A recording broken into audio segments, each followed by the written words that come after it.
Princess Kira stood in the middle of the grand throne room, her purple skin glowing under the crystal lights. The room was huge, with walls that sparkled like diamonds and floors so smooth they looked like mirrors.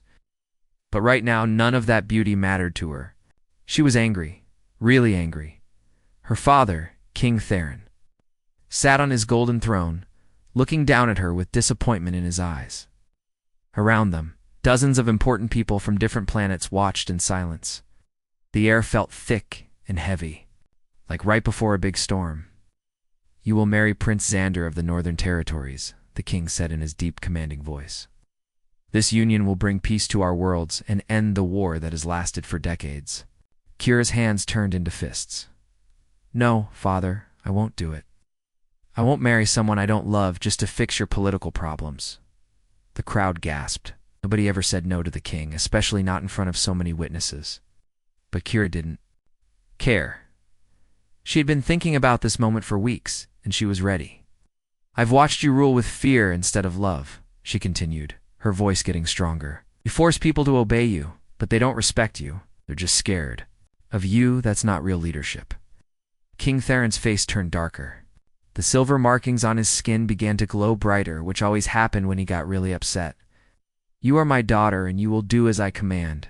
This is not a request. I'm telling you that I won't," Kira shot back. "I've seen what happens when you force people into arrangements they don't want. Look at the rebellion on planet Zarian. Look at the protests on the moon colonies. Your way of ruling is breaking our kingdom apart."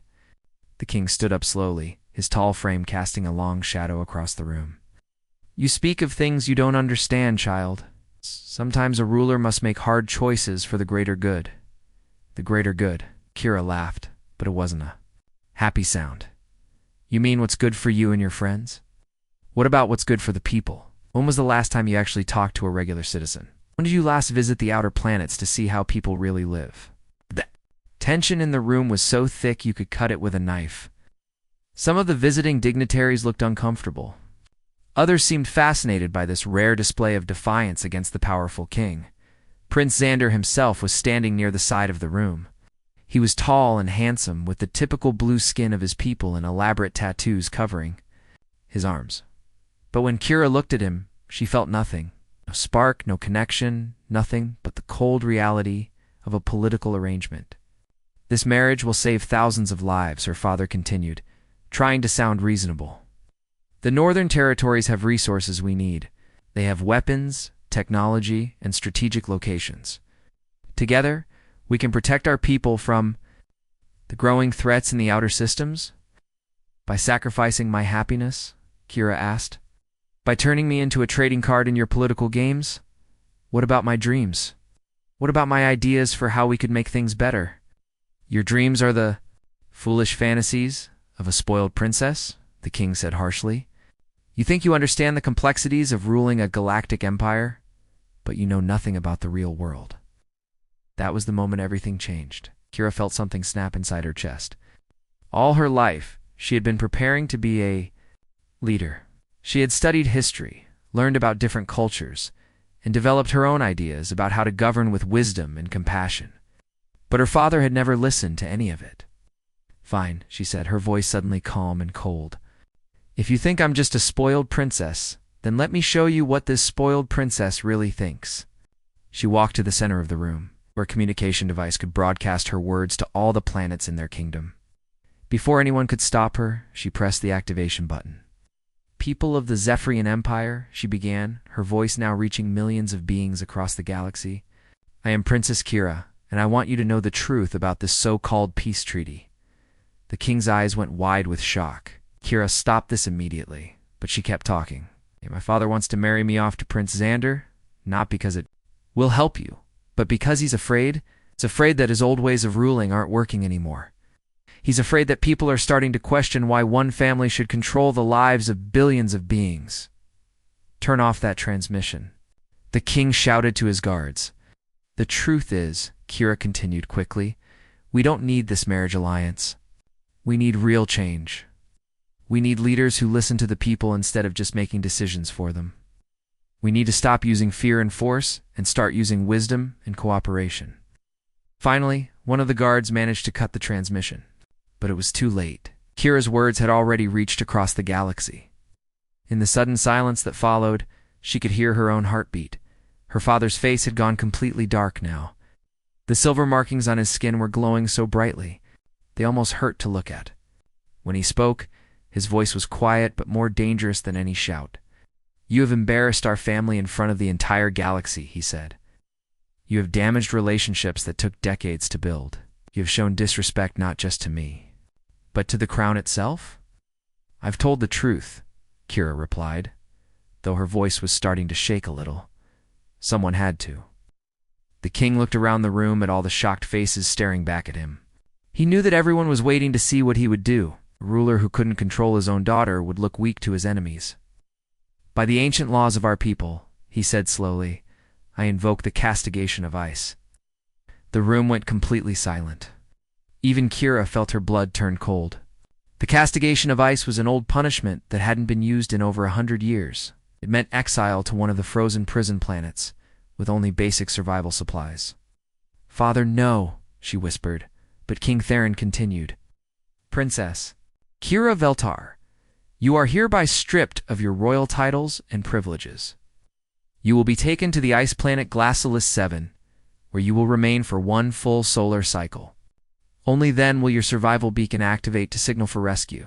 Kira's legs felt weak, but she forced herself to stand straight. "You're really going to send your own daughter to die on a frozen wasteland just to save face?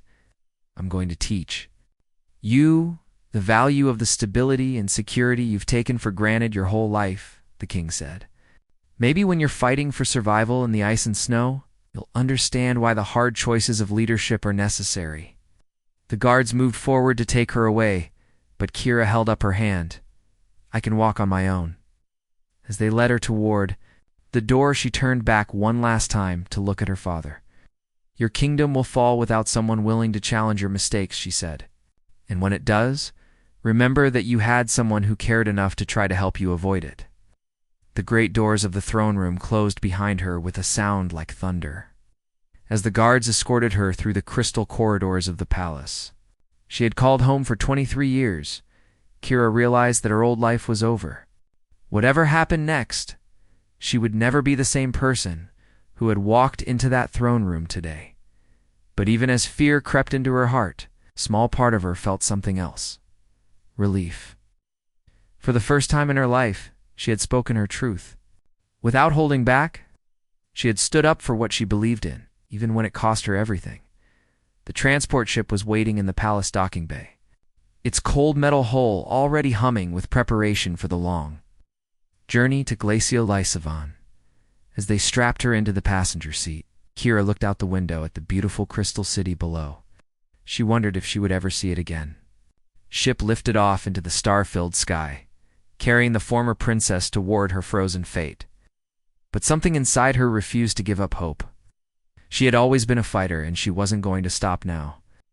Whatever waited for her on that ice planet, she would face it with courage, even if it meant facing it alone.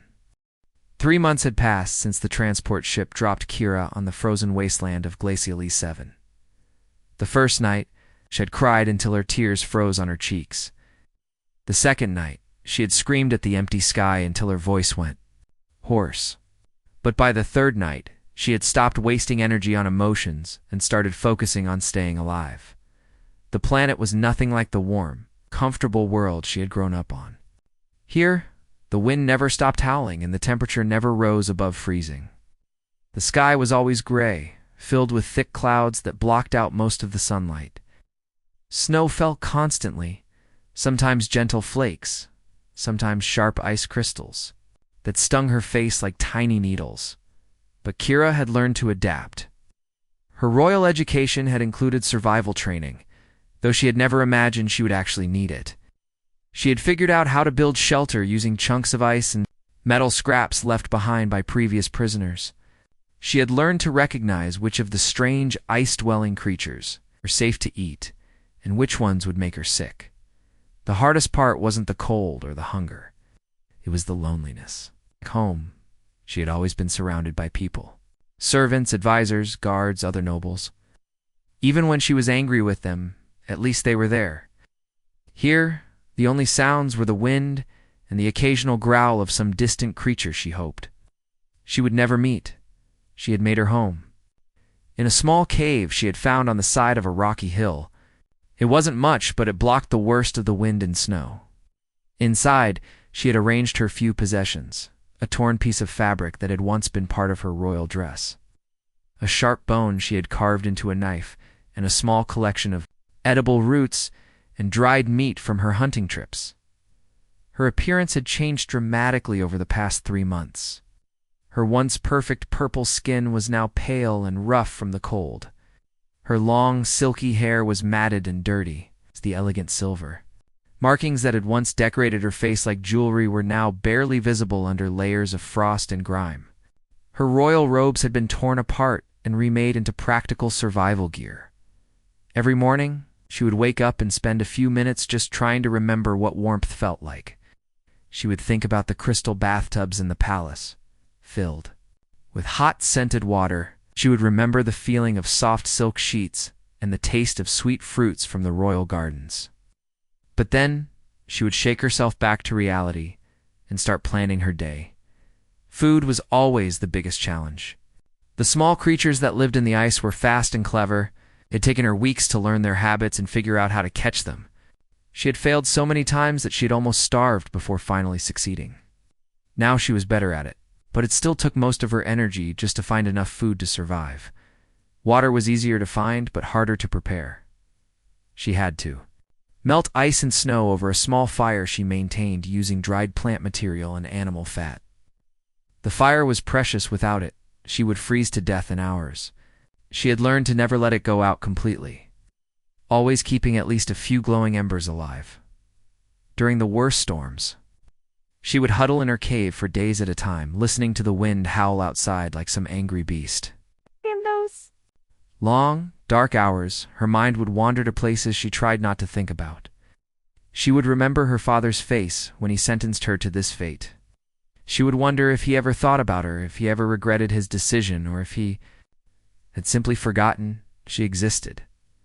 Sometimes she would imagine what her life would have been like. She had just agreed to marry Prince Xander. She would be warm and comfortable, living in a palace, eating good food, wearing beautiful clothes. But then she would remember the look in Xander's eyes. Not love, not even friendship, just cold calculation. We would remember the faces of the people in the outer territories who lived in poverty while the nobles lived in luxury, and she would remind herself that some things were worth suffering for. It was during one of these storms that she made a discovery that changed everything.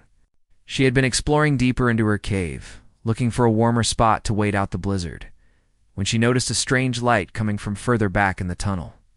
Following it, she found something that made her heart race with excitement. It was a crashed spaceship buried in the ice at the back of the cave. Not one of the prison transport ships she had seen before, but something different. The design was unfamiliar, with smooth curves and strange symbols painted on the hull. Most importantly, it looked like it might still have power. Kira spent hours trying to figure out how to get inside. The door was sealed tight, probably frozen shut by years of ice and snow. Finally, using her bone knife and a lot of patience, she managed to pry it open. The inside was dark and cold, but it was also dry, which was more luxury than she had experienced in months. She found strange equipment everywhere, devices she didn't recognize, containers filled with unknown substances, and screens that flickered with dim light when she touched them. But the most amazing discovery was a food storage unit that still had power. Inside, she found packages of preserved food, more than she had seen in months. The food was strange. It didn't taste like anything from her home planet. But it was nutritious and filling, and for the first time since arriving on Glacia Lissavan, she ate until she was actually full. She found herself crying again, but this time it was from relief rather than despair. As she explored more of the ship, she found what looked like a logbook. The writing was in a language she didn't recognize, but there were pictures that told part of the story. This ship had belonged to explorers from some distant world. They had been studying Glacialis 7, taking samples and measurements. According to the pictures, they had been trying to figure out if the planet could be made livable for their people. The idea that someone had thought this frozen wasteland was worth studying maybe even worth saving, gave Kira hope.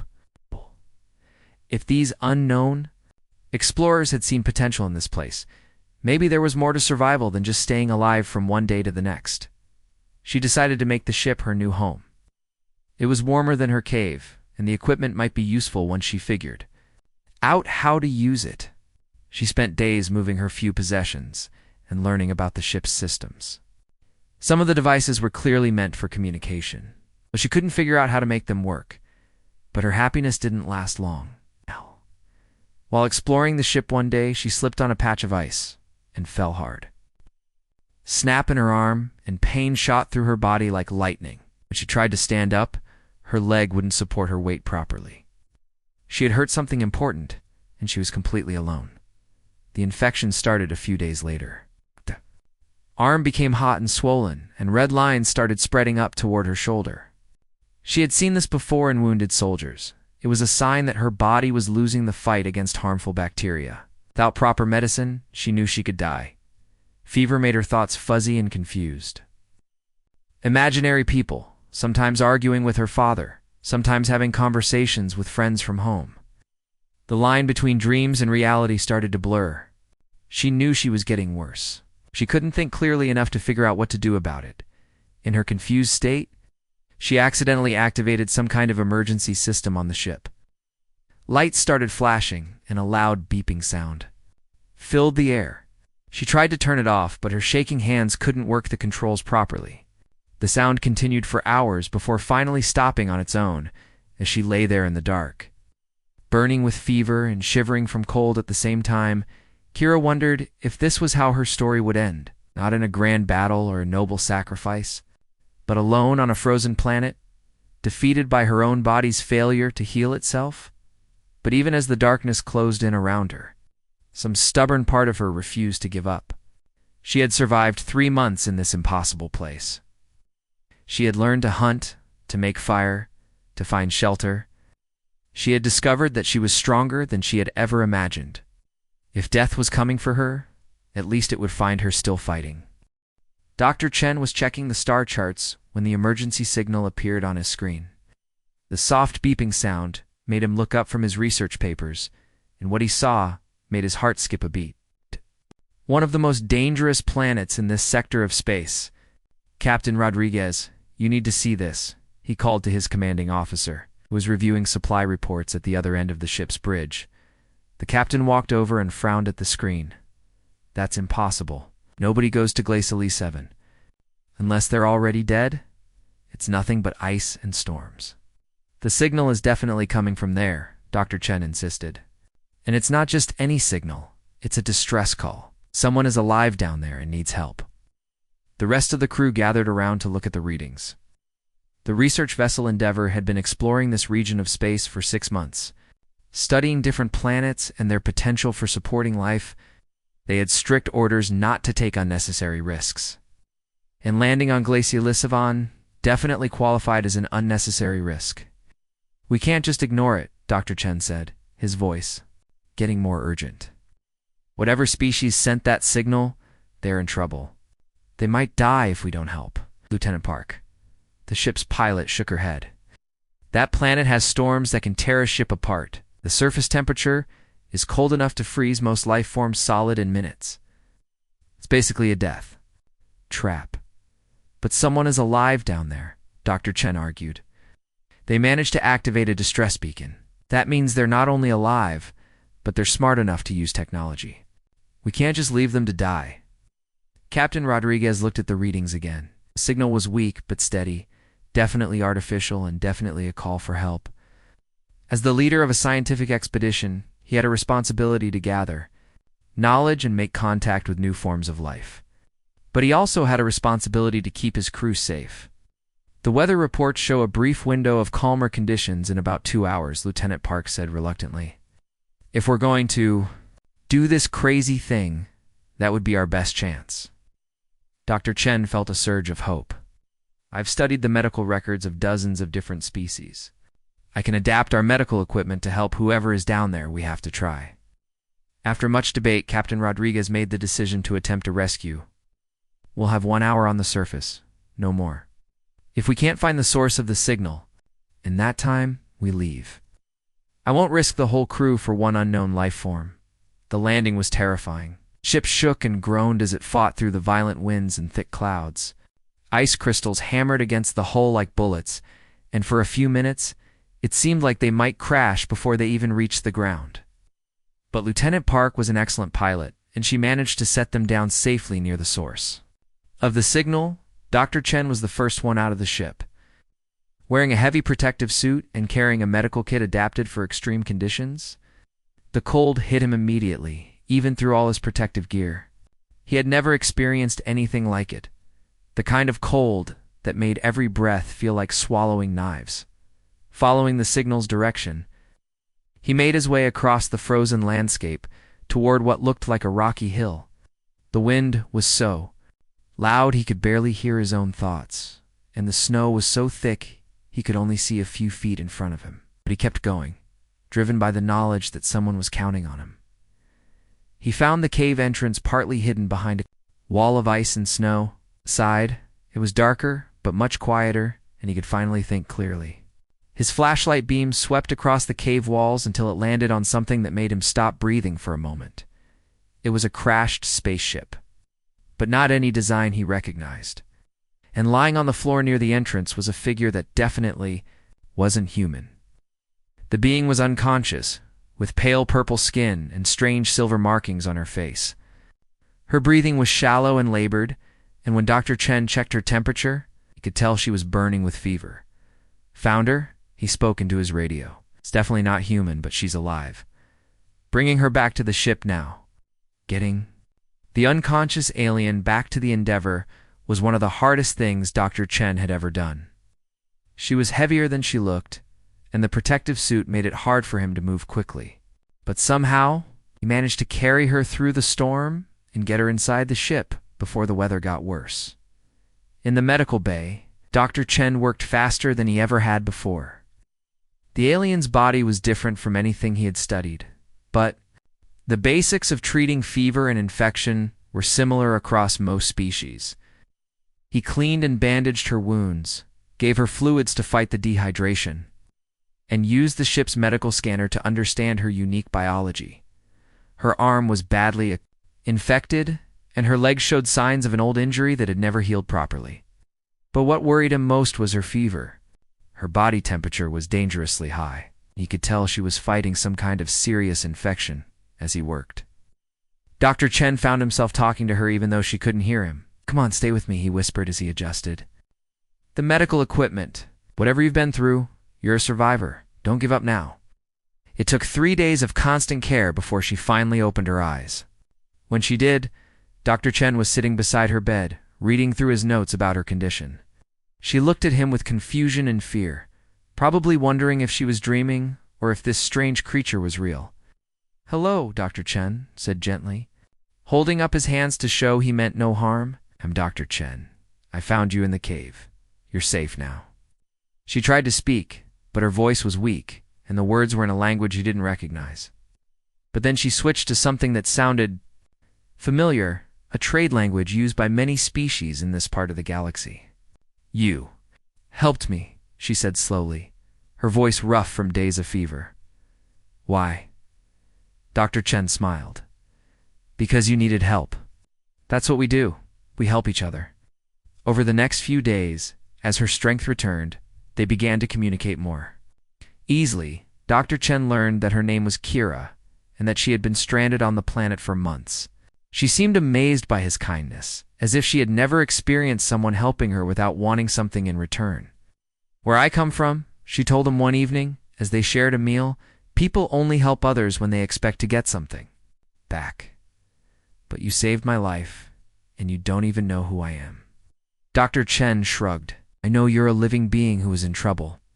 That's all I needed to know." As Kira recovered, she began to share stories about her home world. She was careful not to reveal too much about her royal background, but she told him about the political problems and the way her people were ruled.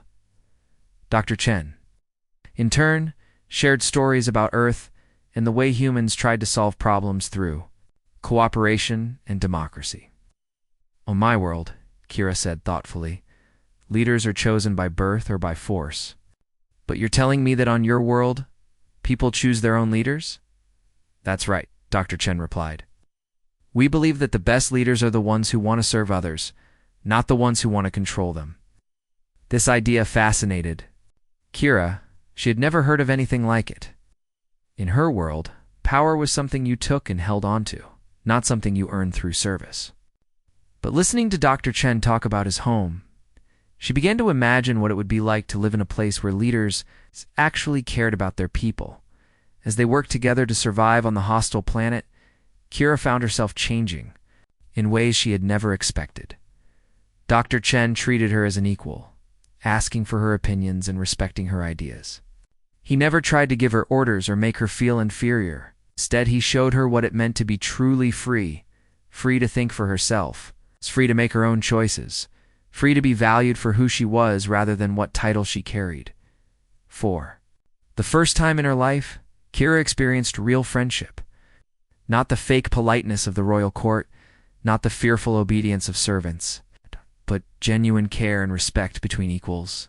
And slowly, she began to understand that this was what leadership should really be about, not commanding others, but serving them and helping them become their best selves.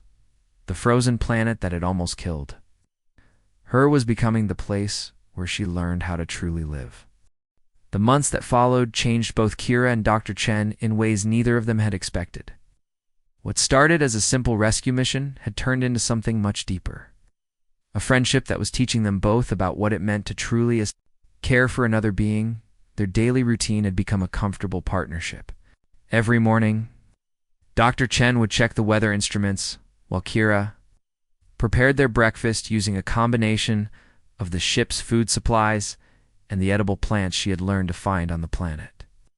They had figured out how to combine human technology with her survival knowledge to create a much better living situation than either could have managed alone. Dr. Chen was amazed by how quickly Kira learned to use human equipment. She had a natural talent for understanding how things worked, and within weeks she was helping him repair and improve their shelter systems. Her royal education had included engineering and science, though she was careful not to mention where she had learned these skills. You're incredibly smart, Dr. Chen told her one day as they worked together to fix a broken heating unit. Your people must have excellent schools. Kira smiled but didn't answer directly. I was lucky to have good teachers, was all she said. What fascinated her most were Dr. Chen's stories about Earth's government systems. He would spend hours explaining how democracies worked, how people could vote for their leaders, and how those leaders were expected to serve the people rather than rule over them. But what happens if the leaders make bad decisions? Kira asked during one of their evening conversations. On my world, if a ruler makes mistakes, people suffer, but there's nothing they can do about it. On Earth, if leaders make bad decisions, people can choose different leaders, Dr. Chen explained. The power belongs to the people, not to any one person or family. It's not perfect, but it gives everyone a voice. This idea seemed almost magical to Kira. She had grown up believing that some people were simply born to rule while others were born to obey. But Dr. Chen was describing a world where anyone could become a leader if they proved they could serve others well. Their conversations often lasted long into the night. With Kira asking question after question about human society, Dr. Chen, in turn, was learning about her world, though he noticed she was always vague about her own background. He assumed she was probably from a middle-class family, educated enough to understand complex ideas, but not wealthy enough to have been sheltered from her world's problems. The turning point in their relationship came when Dr. Chen fell seriously ill. It started as just a cough, but within days he was burning with fever and struggling to breathe. The alien pathogens on Glacial I-7 were affecting his human immune system in ways medical training hadn't prepared him for it. Kira had never felt fear like this before. When she was starving or freezing, she'd only been afraid for herself. But watching Dr. Chen get sicker every day, she discovered what it meant to be terrified for someone else's life. The thought of losing him made her realize just how much their friendship had come to mean to her. I don't know how to help you, she admitted one night, as she sat beside his bed, watching him struggle with fever dreams. Your medicine isn't working, and I don't understand human biology well enough to figure out what's wrong. but Kira refused to give up. She spent hours studying Dr. Chen's medical equipment, trying to understand how it worked. She compared the readings from his body with the normal ranges she found in his medical books. Slowly, carefully, she began to piece together what was happening to him. The breakthrough came when she realized that the infection was similar to something she had seen in her own people. Using her knowledge of alien biology, combined with human medical technology, she developed a treatment plan that gradually brought down his fever and helped his body fight off the infection. For 2 weeks, Kira barely slept. She monitored his condition constantly, adjusting his medicine and making sure he stayed hydrated. She prepared special foods that would be easy for his weakened body to digest.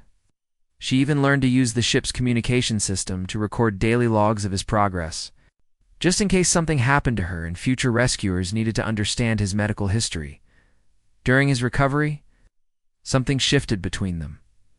Dr. Chen had always been the one taking care of her, the rescuer who had saved her life.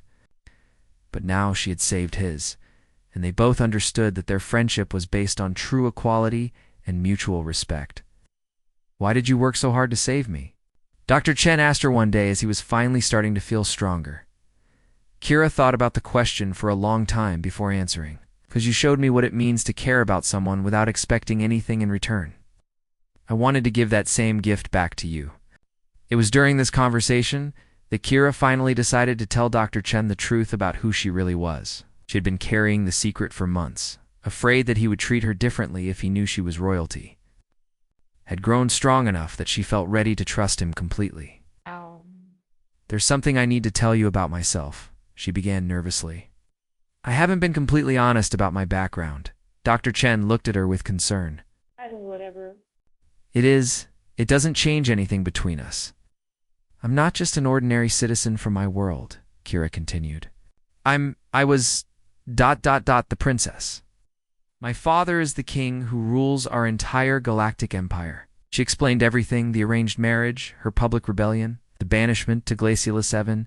She told him about the palace where she had grown up, the political games she had witnessed, and the reasons why she had chosen exile rather than submit to a system she believed was wrong. Dr. Chen listened to the whole story without interrupting. When she finished, he was quiet for a long moment, processing everything she had told him. "So you gave up a life of luxury and power because you believed it was wrong to force people into marriages they didn't want," he finally said. "Yes," Kira replied, waiting for his reaction. "And you chose to speak out against injustice, even though you knew it would cost you everything." "Yes." Dr. Chen smiled. "Then I respect you even more than I did before. You didn't just talk about doing the right thing, you actually did it, even when it was incredibly difficult." His acceptance meant everything to Kira. She had been so afraid that he would see her differently, maybe treat her like the spoiled princess her father had accused her of being. Instead, he understood that her royal background had actually made her sacrifice more meaningful, not less. "I want to ask you something," Kira said. "If I ever get the chance to go home, if I ever have the opportunity to change the way my people are governed, would you help me? Would you teach me more about creating the kind of society where everyone has a voice?" Of course, Dr. Chen replied without hesitation. "But I think you already understand the most important part. Oh, really? Real leadership isn't about having power over others. It's about using whatever influence you have to serve others and help them live better lives." As the months passed, he developed plans for what Kira might do if she ever returned to her home world. Dr. Chen shared everything he knew about democratic institutions, human rights, and peaceful conflict resolution.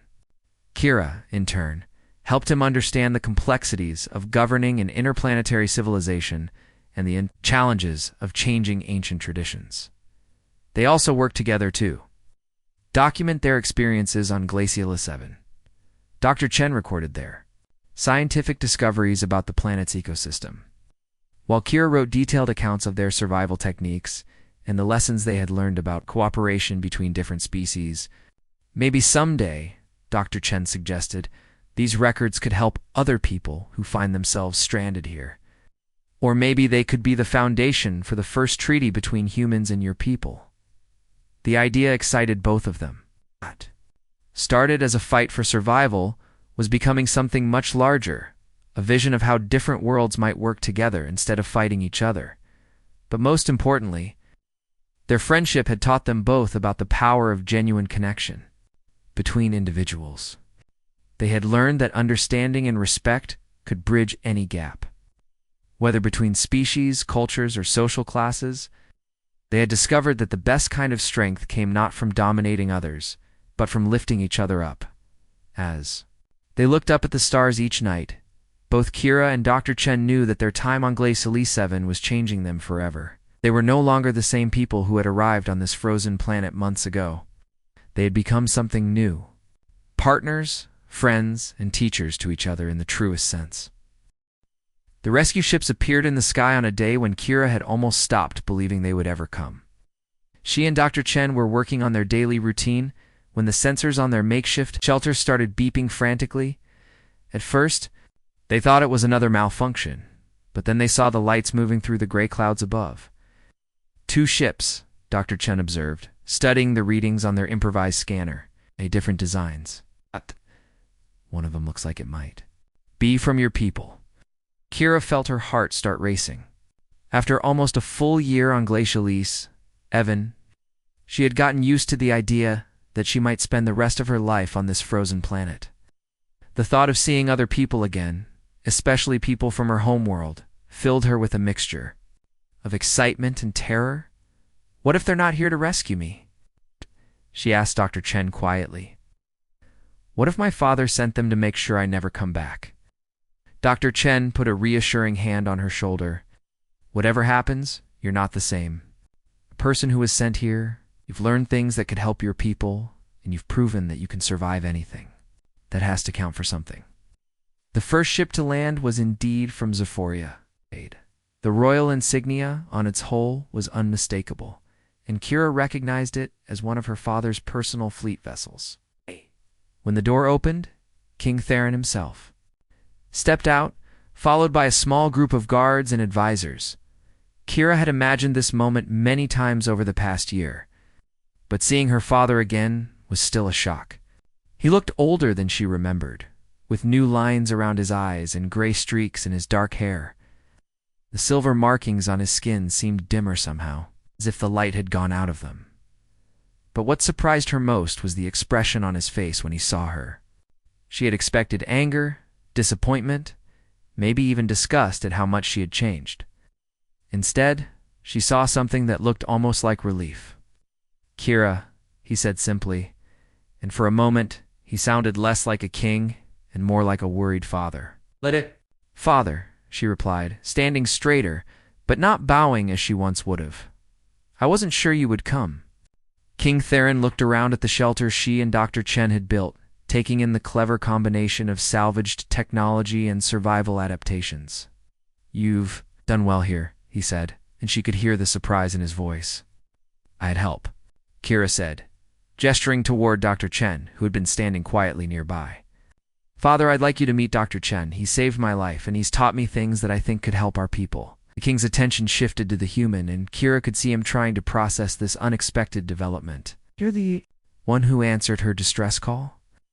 "Yes, Your Majesty," Dr. Chen replied respectfully, though I have to say by the time I found her, she had already proven she could survive on her own. I just provided some medical assistance and companionship. King Theron studied Dr. Chen for a long moment. "And what do you want in return for this assistance?" The question seemed to puzzle Dr. Chen. "Nothing, sir.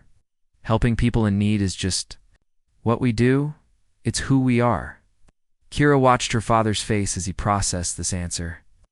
She could see him struggling to understand the concept of help without expectation of reward. In the royal court, every favor came with strings attached. Every kindness had a price. "The situation at home has become difficult," King Theron finally said to Kira. "The marriage alliance with Prince Xander fell apart after your public declaration. Several of our colony worlds have declared independence. There have been protests, even some violence. Your words that day started something I'm not sure I know how to stop." Kira felt a mix of sadness and vindication. She was sorry that people were suffering, but she wasn't sorry that they were finally standing up for themselves. "What are you asking me, father?" "I'm asking if you'll come home," he said quietly. "Not as my obedient daughter, but as someone who might have ideas about how to fix what's broken." It was the closest thing to an admission of failure that King Theron had ever made, and Kira could see how much it cost him to say it. But she also knew that this was the opportunity she had dreamed about during all those long, cold nights on Glacial Lissavan. "I'll come home," she said, "but not alone. Dr. Chen comes with me as an advisor and cultural liaison. I want to establish a formal relationship between our peoples." Kira, her father, started to protest. "Those are my conditions," she said firmly.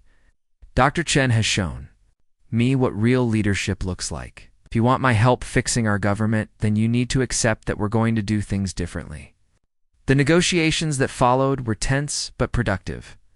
Dr. Chen impressed everyone with his diplomatic skills and his genuine desire to understand Zephyrian culture. King Theron, meanwhile, was slowly beginning to see that his daughter had, indeed, learned valuable lessons during her exile. The journey back to Zephyria took several weeks, and during that time, Kira worked with her father and his advisors to develop a plan for governmental reform. She proposed the creation of a council system where representatives from different worlds could vote on policies that affected them. She suggested establishing basic rights for all citizens, regardless of their birth status or planet of origin. Most revolutionary of all, she proposed that the monarchy should serve the people rather than rule them. With the king's power limited by a constitution that protected individual freedoms, "You're asking me to give up everything that makes me king," her father said during one particularly heated discussion. "No," Kira replied. "I'm asking you to give up everything that makes you a dictator so you can become a real leader instead." Dr. Chen watched these conversations with fascination. He was seeing democracy being born in real time, with all the messy arguments and difficult compromises the process required. But he was also seeing something beautiful, a family healing itself, while trying to heal their entire civilization. When they finally arrived at Zephyria, word of Kira's return had already spread throughout the Empire. Crowds gathered at the spaceport, some curious, some hopeful, some angry. The princess, who had been sent away as a rebellious troublemaker, was returning as someone who had survived the impossible and learned lessons that might save them all. First few months were challenging. There were those who opposed any change to the traditional system, and there were others who wanted to overthrow the monarchy entirely. But gradually, through careful negotiation and compromise, a new form of government began to take shape. Kira established the first interplanetary council, with Dr. Chen serving as Earth's first official representative to the Zephyrian Empire. Together, they created exchange programs that allowed young people from both civilizations to learn from each other. They developed trade agreements based on mutual benefit rather than domination. Most importantly, they established what became known as the Glacialese Accords, a set of principles for interspecies cooperation based on the lessons they had learned. During their time on the frozen planet, the Accords emphasized respect for individual dignity, the importance of service-based leadership, and the idea that strength came from helping each other rather than conquering each other. 5 years after her return, Kira stood once again in the throne room where she had been sentenced to exile. But now it looked very different. Instead of one throne where her father had once sat alone, there was a circular table where representatives from dozens of worlds gathered to make decisions together. King Theron had become President Theron, elected by the people he once ruled. He often joked that being a democratically chosen leader was much harder than being a king, but also much more rewarding. Dr. Chen had become more than just an ambassador. He was Kira's closest advisor and dearest friend, and together they had created something neither of their peoples had ever seen before, a truly cooperative interstellar alliance. But perhaps the most meaningful moment came when they returned to Glacial 7 to establish a research station and memorial. Standing in the cave where Dr. Chen had first found her dying of fever and infection, Kira reflected on how far they had all come. "Do you ever regret speaking out that day?" Dr. Chen asked her as they watched the sunset paint the ice fields in brilliant colors. Kira smiled and shook her head. "That was the day I stopped being a princess and started learning how to be a leader." Being sent here was supposed to be my punishment, but it turned out to be the greatest gift my father ever gave me. The research station they built became a symbol of transformation and hope. Scientists from dozens of worlds came to study not just the planet's unique ecosystem, but also the remarkable story of cooperation and friendship that had been born in its harsh environment. Years later, when young leaders from across the galaxy faced their own difficult decisions, they would often come to Glacialisivin to learn about the power of standing up for what's right, the importance of genuine friendship, and the incredible things that could happen when people chose to help each other instead of fighting. And in the center of the research station, carved into a wall of ice that never melted, were simple words that had become the unofficial motto of the new alliance. Real strength comes from lifting each other up.